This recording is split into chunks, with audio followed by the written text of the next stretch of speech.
Hello friends welcome welcome back to my channel miracle to Riddhi Siddhi. अभी कुछ ही दिनों पहले मैंने एक मूवी देखी थी जिसका नाम था मिमी। मूवी बहुत अच्छी थी, एंटरटेनिंग थी, ड्रामा था, इमोशंस भर भर के थे। बहुत ही अच्छी मूवी थी और सबसे अच्छी बात जो थी, मतलब जो मूवी की प्लॉटिंग थी या बेस जो था, वो एक इनफर्टिलिटी ट्रीटमेंट के ऊपर था। तो जिन लोगों को ने भी कभी भी इस बारे में नहीं सुना होगा, उनको एक जनरल आइडिया ज़रूर लगा होगा कि ये एक्चुअली में है क्या है। लेकिन मेरा वीडियो बनाने का मकसद ये है कि मूवी बहुत अच्छी थी, बट कुछ चीज़ों को मतलब स्टोरी के डिमांड के ऊपर या मतलब ड्रामा को प्लॉट अच्छे से प्लॉटिंग करने के लिए कुछ सिनेमैटिक लिबर्टीज़ ली, मतलब कुछ चीज़ों को गलत तरीके से दिखाया गया था। तो मैंने ये वीडियो बनाया। मैंने जब इस मूवी को देखा तो मुझे लगा कि कुछ चीज़ें गलत तरीके से रिप्रेजेंट की गई हैं, जिनकी वजह से जो लोग इस प्रोसीजर को फॉलो करना चाहेंगे, उनको उनके मन में एक डर बैठा रहेगा। ये जो मूवी थी ये बेस्ड थी सैरोगेसी के ऊपर। सैरोगेसी यानी कि किराए की कोख, मतलब जिसको हम बोल सकते हैं अपनी हिंदी भाषा में। ये जो पूरी मूवी थी ये इस सैरोगेसी के बेस पे थी। तो जो कपल सैरोगेसी के थ्रू अपना बेबी पाना चाहेंगे, उनको भी डर रहेगा, और जो सैरोगेट मदर बनेंगी उन्हें भी कुछ चीज़ों का डर लगेगा। इस मूवी में इस तरीके की चीज़ें दिखाई हैं। तो आइए चलिए शुरू करते हैं। मैं आपको जो भी इसमें दिखाया गया है सब चीज़ों को क्लियर करने की कोशिश करूँगी। तो सबसे पहली बात कि सरेगेसी की ज़रूरत पड़ती किन कपल्स को है। तो देखिए आजकल बहुत ही आपने कैंसर के बारे में बहुत ही ज़्यादा सुना होगा, क्योंकि बहुत ही ज़्यादा मतलब कॉमन सी बीमारी होती जा रही है।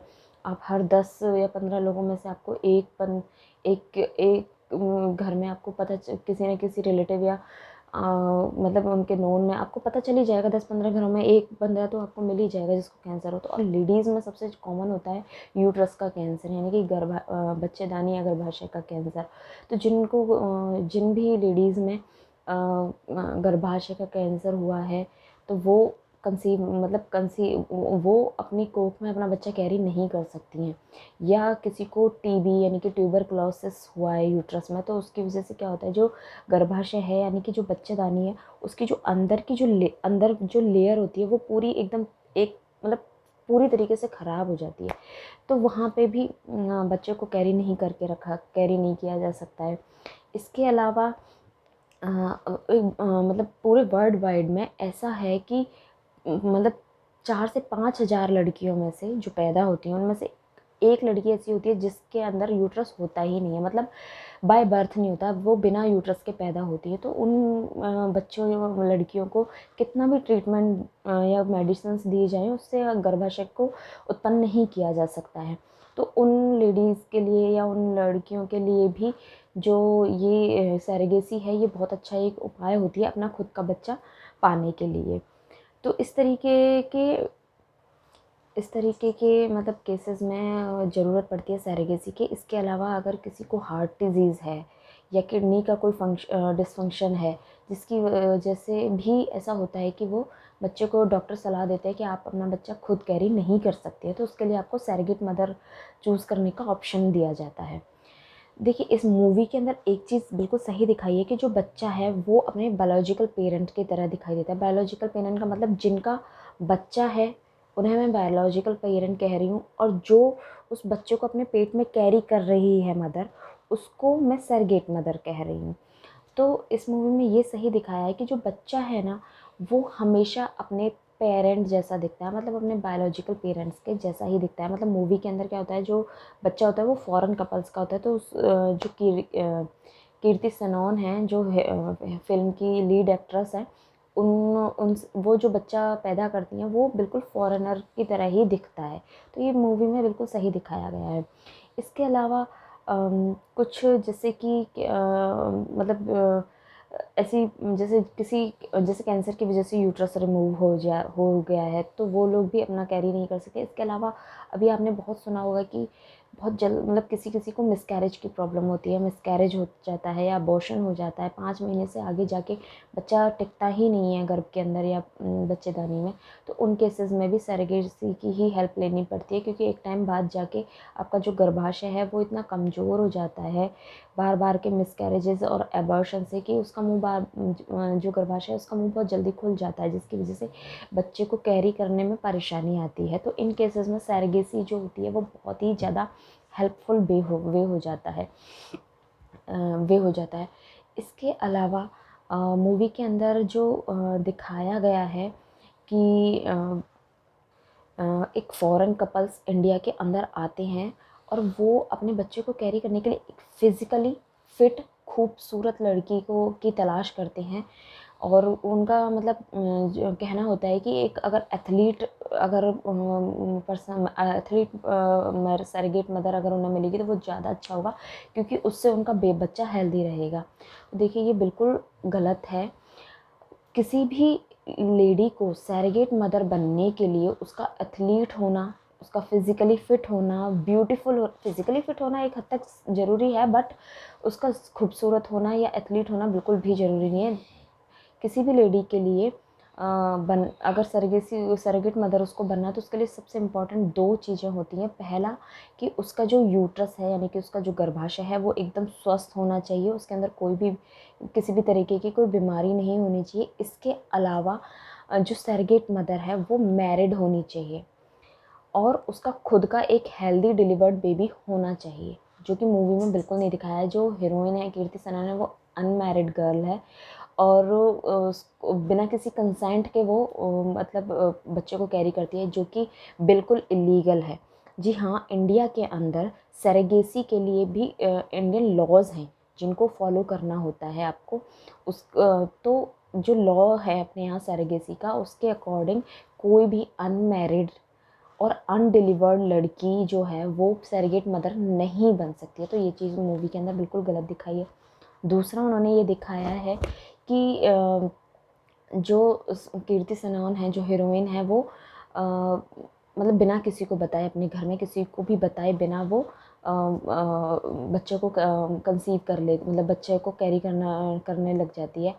तो मैं आपको बता देती हूँ लॉज़ के अकॉर्डिंग अगर कोई लेडी सरेगेट मदर बन रही है तो उसकी पूरी फैमिली का कंसेंट सिग्नेचर होता है और आप ऐसे छुपा के नहीं बन सकते हैं मदर सो ये चीज़ बिल्कुल गलत दिखाई है। दूसरा उन्होंने बताया है कि एक फ़ॉरेन से कपल आते हैं और वो इंडिया में आके सरेगेसी करते हैं। तो मैं आपको बता दूं बाय द इंडियन लॉज 2015 के बाद में कोई भी फ़ॉरेन कपल इंडिया में आके सरेगेसी नहीं कर सकता है, मतलब कि ये बिल्कुल इलीगल है। इंडियन जो भी लेडी है वो सरेगेसी केवल इंडियन पेरेंट के लिए ही कर सकती है। इसके अलावा दिखाया गया है कि बीच में ही जो वो कपल होते हैं वो बीच में ही मतलब डॉक्टर्स उन्हें एक कोई टेस्ट करते हैं जिससे कि उन्हें पता चलता है कि बच्चा जो है वो मेंटली रिटायर्ड है, यानी कि उसको कुछ डाउन सिंड्रोम की प्रॉब्लम है, जिसकी वजह से जो उसके बायोलॉजिकल पेरेंट्स थे वो बच्चे को अबॉर्ट कराने के लिए बोल देते हैं। तो मैं आपको बता देती हूँ और वो बीच में ही भाग जाते हैं। तो मैं आपको बताती हूँ कि कोई भी ऐसा टेस्ट नहीं है जो आपकी प्रेगनेंसी के 8वें 9वें महीने में जाके आपको ये बताए कि आपका बच्चा मेंटली रिटायर्ड है या उसको कोई डाउन सिंड्रोम की प्रॉब्लम है। देखिए जब प्रेगनेंसी तीसरे या चौथे महीने में होती है, स्पेशली थर्ड मंथ में जब होती है, तो एक टेस्ट किया जाता है जिसमें सिर से पानी निकाला जाता है बच्चे के और उसका टेस्ट किया जाता है जेनेटिकल डिसऑर्डर्स के लिए, और आपको वहीं पता चल जाता है कि आपके बच्चे में कितनी मतलब आपका बच्चा जो है वो मेंटली उसको कोई प्रॉब्लम है या नहीं है। उसके लिए आपको 8वें महीने तक या 7वें 8वें महीने तक जाने की ज़रूरत ही नहीं होती है। उसी वक्त डिसीज़न लिया जा सकता है कि बच्चे को आगे कैरी करना है या नहीं करना है। दूसरी बात कि अगर आप 8वें 9वें महीने में बच्चे को अबॉर्शन के करवाना चाह रहे हैं तो उसके लिए पूरे लीगल प्रोसीजर्स होते हैं। आप तीसरे या चौथे महीने के बाद में अपनी मर्ज़ी से आप बच्चा अबॉर्ट नहीं करा सकते हैं। उसके लिए फिर आपको लीगल कुछ प्रोसीजर्स होते हैं वो फॉलो करने होते हैं। तो ये चीज़ बहुत गलत दिखाई गई है कि एक ओवरऑल एक टेस्ट करते हैं और कह दिया जाता है कि बच्चा मेंटली रिटायर्ड है और जो कपल्स होते हैं वो उस बैकआउट कर जाते हैं, भाग जाते हैं। तो ये बिल्कुल पॉसिबल ही नहीं है।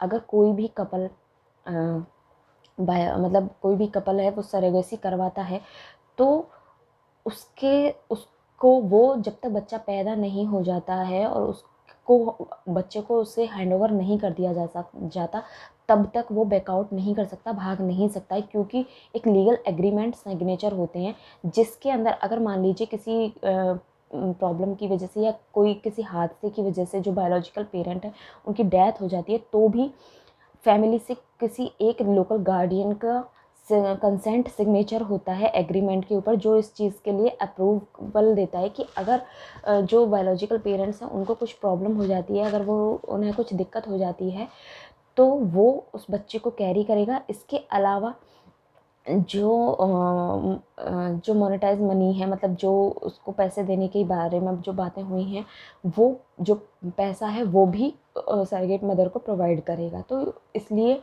किसी भी सैरोगेट मदर को इस घबराने की ज़रूरत नहीं है कि अगर कपल बीच में, अगर बायोलॉजिकल पेरेंट बीच में ही छोड़ दिया और भाग गए या उनका पैसा नहीं मिलेगा, इस तरीके का कोई रिस्क नहीं होता है, क्योंकि ये इन सब के लिए एक लीगल एग्रीमेंट होता है। ये मूवीज़ हैं जिसमें कुछ का कुछ दिखा दिया जाता है, ठीक है।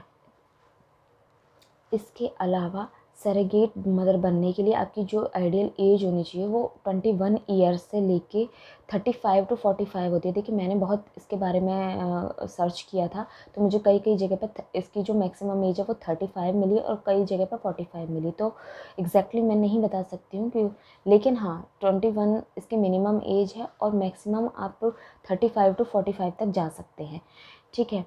इसके अलावा जैसे कि मूवी में दिखाया कि मेंटली जो रिटार्डेशन था बच्चे के अंदर, मैं आपको बता दूं अगर किसी भी बच्चे के अंदर कोई मेंटली प्रॉब्लम आती है तो वो कभी भी सैरोगेट मदर की वजह से नहीं होती है, वो हमेशा उस बच्चे के बायोलॉजिकल पेरेंट्स की वजह से ही होती है। क्योंकि जो सैरोगेट मदर है उसका काम सिर्फ और सिर्फ बच्चे को पोषण देना है, मतलब न्यूट्रिशन देना है। बाकी इसके अलावा बच्चे का रंग रूप, उसकी जेनेटिकल बीमारियां या जो भी चीज़ें हैं वो सब उसको उसके बायोलॉजिकल पेरेंट्स से ही मिलती हैं। सैरोगेट मदर का सिर्फ और सिर्फ काम होता है अपने कोख में पल रहे बच्चे को पोषण देना, क्योंकि वो उसको सैरोगेट मदर के शरीर से ही जाता है।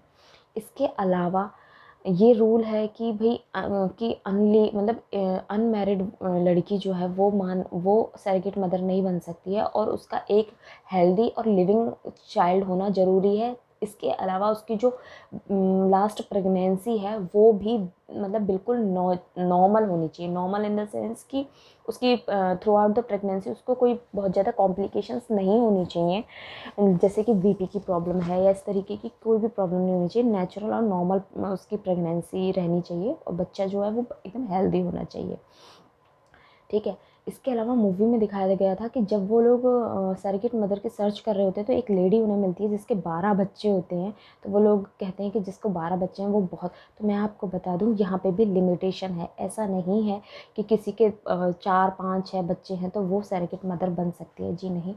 उसमें भी लिमिटेशन है कि बहुत ज़्यादा बच्चे नहीं होने चाहिए, 1 या 2 बच्चे ही होने चाहिए अगर आप सैरोगेट मदर बनना चाहती हैं तो। क्योंकि बॉडी, कोई बच्चा जब पैदा होता है तो उसका पूरा शरीर माँ से बनता है, तो उससे माँ का शरीर थोड़ा वीक होता है, तो उसका इसलिए उसमें भी लिमिटेशंस है कि जो सैरोगेट मदर है उसके खुद के पहले से बहुत ज़्यादा बच्चे नहीं होने चाहिए।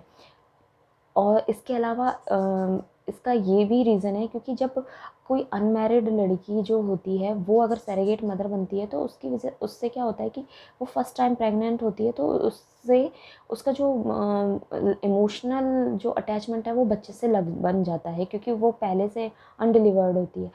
इसलिए भी अनमैरिड और अनडिलीवर्ड जो लेडी होती हैं उनको सैरोगेट मदर बनने का लीगली अप्रूवल है नहीं है, ठीक है। तो इमोशनल अटैचमेंट ना हो इसीलिए ये रूल बनाया हुआ है, ये जो लॉ है वो बनाया हुआ है। तो मूवी के अंदर बहुत गलत गलत कुछ चीज़ें बताई गई हैं जो मैंने आपको क्लियर करने की कोशिश करी है। मेरा रिव्यू सुन के आपको समझ में आया होगा कि आपको सैरोगेट मदर बनने के लिए भी घबराने की ज़रूरत नहीं है और आपको सैरोगेसी के थ्रू मदर बनने के लिए, यानी कि आप सैरोगेसी चूज़ करने के लिए भी अगर आप सोच रहे हैं तो भी आपको घबराने की ज़रूरत नहीं है, क्योंकि इंडियन लॉज जो हैं वो बहुत अच्छे हैं। वो आपको एक ट्रस्टवर्दी मतलब एनवायरनमेंट या फ़ील देते हैं कि आप सरेगेसी के थ्रू अपना बच्चा कैरी कर सकें। लास्ट में मूवी के अंदर एक मैसेज दिया है जो कि बहुत ही अच्छा है कि माँ बनने के लिए आपका खुद का बच्चा होना ज़रूरी नहीं है, आप बच्चा गोद भी ले सकते हैं, उसके थ्रू भी आप माँ बन सकती हैं। तो ये जो बहुत अच्छा एक मैसेज मूवी में दिया गया था। आई होप कि आपको वीडियो पसंद आया होगा, आपको मैंने जो आपको जानकारी दी है वो आपके लिए अच्छी होगी, और एक बेसिक नॉलेज के लिए भी हमें ये सब चीज़ें ज़रूरी होती हैं। मेरे वीडियोस हमेशा इनफर्टिलिटी या इस तरीके मदर केयर से रिलेटेड होते हैं, बट उनमें एक बेसिक नॉलेज भी होती है जो कि सबको जानना बहुत ज़रूरी है। ज़रूरी नहीं कि वो आपके काम का हो, बट आपके किसी अपने के काम का हो सकता है। तो अगर मेरा वीडियो अच्छा लगा हो तो उसे लाइक कीजिएगा, शेयर कीजिएगा। चैनल को अगर अभी तक सब्सक्राइब नहीं किया है तो प्लीज़ मेरे चैनल को सब्सक्राइब कीजिएगा, साथ में लगे हुए बेल नोटिफिकेशन को भी प्लीज़ ज़रूर ऑन करके रखिएगा। आप लोग मुझे कमेंट करके ज़रूर बताइएगा, क्योंकि आप लोगों के जो कमेंट्स होते हैं ना उनसे बहुत मोटिवेशन मिलता है आगे वीडियोस बनाने के लिए, और आइडियाज़ भी मिलते हैं आगे के टॉपिक चूज़ करने के लिए। तो आज की वीडियो में बस इतना ही। मैं वापस फिर किसी अच्छे से एक टॉपिक के साथ में, एक जनरल जानकारी के साथ में फिर अपना एक वीडियो लेके आऊँगी। तब तक के लिए bye bye and thanks for watching my video. Please share, subscribe and like the video.